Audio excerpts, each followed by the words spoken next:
Changing the game for golfers in Madison. Today, the city of Madison shared the Odana Hills Golf Course and Park are getting upgrades thanks to a local family. WMTV's Ashley Wheel joins us live in studio to break down what this multi-million-dollar project will create for the community.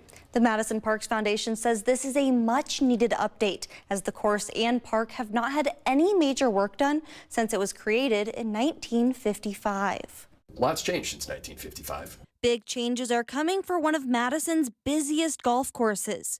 I'm getting chills right now. It's so monumental. Odana Hills Golf Course and Park is getting a private donation from Michael and Jocelyn Kaiser to invest long-term into the park. And we're not, this isn't just looking at putting an asset for now. This is looking at putting an asset to the city forever. President of Madison Parks Foundation, Ty Beck, says this donation will take the park to the next level.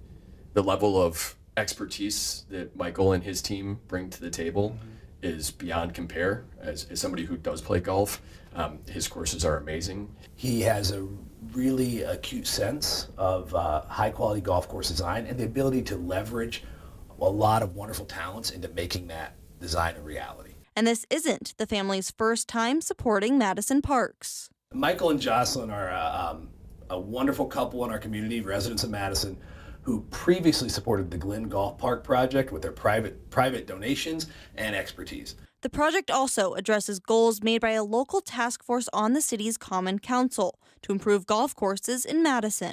It's really cool to be a part of something that delivers the excellence our community expects and deserves for public spaces. Helping to promote eco-friendly landscapes, removing gender biases in courses, and creating more opportunities for non-golfers to utilize the space. This isn't all about golf.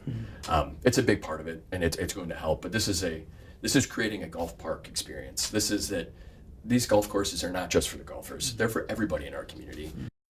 The city plans to begin work on the course this fall, but approvals and formal legal agreements still need to be made. An outline and timeline of the proposed project will be shared in a public meeting on Wednesday, March 11th. For now, live in studio, Ashley Wheel, WMTV 15 News.